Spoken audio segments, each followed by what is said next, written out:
Histoire avec Frédéric. Bonjour, Bonjour, Ami Laurent. Gersal. C'était il y a 50 ans. Ouais. On n'évoque pas les premiers pas de l'homme sur la Lune, Non.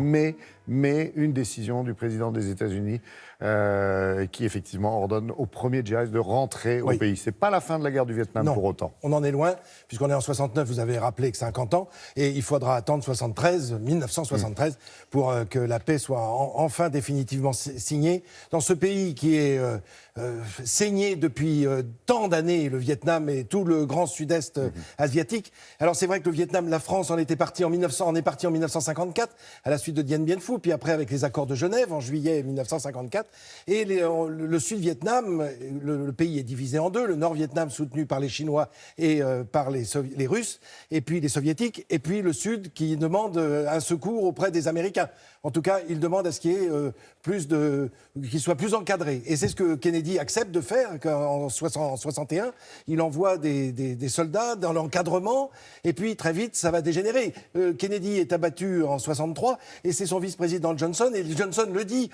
Aucun Américain n'ira se battre sur le sol vietnamien. Seulement, il y est poussé, ou en tout cas, il le souhaite, pour lutter, dit-il, officiellement contre le communisme. Et en 65, c'est l'arrivée des soldats. Et pendant ce temps-là, aux États-Unis, autant les premiers soldats arrivent en 65, autant aux États-Unis, les premières manifestations se déroulent déjà anti-guerre. On le voit au sein des universités. Ce sont surtout les jeunes et les étudiants qui veulent faire savoir qu'eux ne veulent pas partir se battre au Vietnam, qu'ils refusent cette politique voulue par Johnson.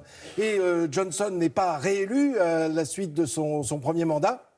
Et c'est Richard Nixon qui prend la suite. Il est élu en novembre 68. Et lorsqu'il monte à la tribune, quand il prête serment au mois de janvier 69, il dit le plus beau symbole, ça serait d'être un homme pacificateur. Mais pourtant, à ce moment-là, il continue à envoyer des GIs, puisqu'au mois d'avril, on compte plus d'un demi-million d'hommes américains sur le terrain de guerre au Vietnam, et il meurt 300 GIs par semaine à cet instant précis. Il décide alors de commencer à faire rentrer ces GIs, à diminuer la pression, et c'est une politique de vietnamisation, entre guillemets. C'est comme ça qu'on l'appelle à l'époque, c'est-à-dire qu'il le dit officiellement, je veux bien que des GIs américains rentrent, mais à ce moment-là, il faut que ce soit des soldats sud-vietnamiens qui prennent la relève et qui occupent le terrain. On le sait, il y a eu pratiquement près de 2 millions de civils morts parmi les Vietnamiens durant tous ces conflits. Il y avait 17 millions de Vietnamiens, la population, c'était ça à l'époque.